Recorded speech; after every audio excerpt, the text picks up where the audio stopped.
Kottayam Kumarakom കൈപ്പുഴമുട്ടിൽ car ആറ്റിൽ വീണുണ്ടായ അപകട കാരണം തേടി പോലീസ്.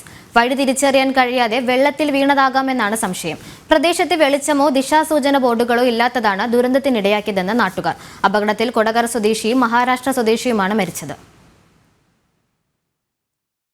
കൊട്ടാരക്കര സ്വദേശിയും മഹാരാഷ്ട്ര താനെയിൽ സ്ഥിരതാമസക്കാരനുമായ ജെയിംസ് ജോർജ്, സുഹൃത്തായ മഹാരാഷ്ട്ര താനെ സ്വദേശി സാലി രാജേന്ദ്ര സർജി എന്നിവരാണ് മരിച്ചത്.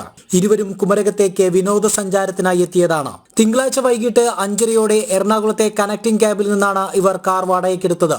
ഇവിടെ നിന്നും കുമരകത്തെത്തി തുടർന്ന് ഹൗസ് ബോട്ടിൽ സവാരി നടത്തുകയായിരുന്നു ലക്ഷ്യം. പക്ഷേ രാത്രി 8:30 അപകടം സംഭവിക്കുകയായിരുന്നു. കാർ കരയിലെത്തിച്ച് ചില്ലുകൾ തകർത്താണ് ഇരുവരെയും പുറത്തെടുത്തത്. യാത്രയിൽ ഗൂഗിൾ മാപ്പ് വഴി തെറ്റിച്ചുപോയെന്നാണ് പോലീസ് അന്വേഷിക്കുന്നത്. വഴി തിരിച്ചറിയാനാകാതെ കാർ വെള്ളത്തിൽ വീണതാകാം അപകട കാരണമെന്നും സംശയമുണ്ട്. പ്രദേശത്ത് വെളിച്ചമോ ദിശാസൂചന ബോർഡുകളോ ഇല്ലാത്തതാണ് ദുരന്തത്തിനിടയാക്കിയതെന്ന് നാട്ടുകാർ ആരോപിച്ചു. ഞങ്ങള് ഇവിടെ നിലവിളി കേട്ടിട്ടാണ് ഞങ്ങളുടെ അടുത്ത് പാർക്കിങ്ങിലാണ്.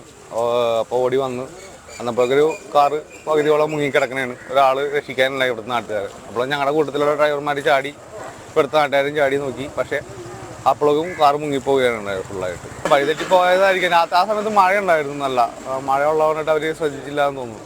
പെട്ടെന്നൊരു ശബ്ദം കേട്ടു. അപ്പം നമ്മളിവിടെ കായലായതുകൊണ്ട് ഒരുപാട് ഇങ്ങനെ വെള്ളത്തിന്റെ ശബ്ദം കേൾക്കുമല്ലോ. പിന്നെ കരച്ചിൽ കണ്ടപ്പോഴാണ് ഞങ്ങൾ ഓടി വന്നത്.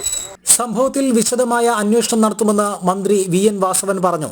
ഇരുവരുടെയും മൃതദേഹം കോട്ടയം മെഡിക്കൽ കോളേജ് ആശുപത്രിയിലാണ്. ജനം, കോട്ടയം.